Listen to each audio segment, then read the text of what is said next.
સરદાર પટેલના પૈતૃક ગામ કરમસદને આણંદ મહાનગરપાલિકામાં સમાવેશ કરવામાં આવતા તેના વિરોધમાં આજે કરમસદ ગામ સજ્જડ બંધ રહ્યું હતું।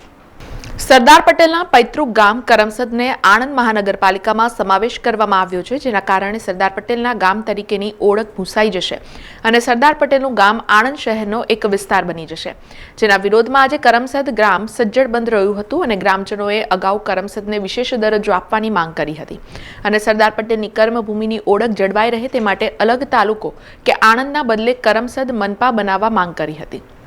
આજે કરમસદ ગામના મોટાભાગના વિસ્તારો સજ્જડ બંધ રહ્યા હતા। મેડિકલ સ્ટોર અને જીવન જરૂરિયાતની ચીજ વસ્તુઓની દુકાનો ચાલુ રહી હતી।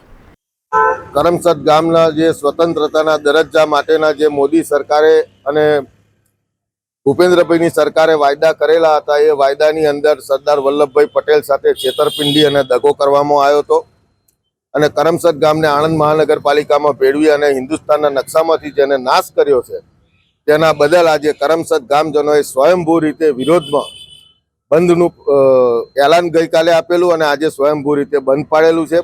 નાના મોટા દુકાનદારો, ડીશ એન્ટીનાના કેબલો, શાળાઓ, કોલેજો, આજે તમામ લોકોએ પોતાનું સ્વયંભૂ રીતે બંધ પાડી અને આ બંધના એલાનમાં સાથ સહકાર આપ્યો છે। એ બદલ સૌ ગામજનોને હું આભાર માનું છું અને સરકારને હું ચેતવણી આપું છું કે આ બંધનું એલાન આના પછીના વિવિધ કાર્યક્રમો અને વિરોધ પ્રદર્શનો કરી અને રાજ્ય સ્તરે આ આંદોલનનો વ્યાપ કરવામાં આવશે જો અમારી માંગણી નહીં સ્વીકારાય તો। સમાચારોના સતત અપડેટ માટે TNN ન્યૂઝને YouTube પર સબસ્ક્રાઇબ કરી બેલ આઇકોન પ્રેસ કરો અને અમારી સાથે જોડાયેલા રહો Facebook, Instagram અને Twitter ઉપર।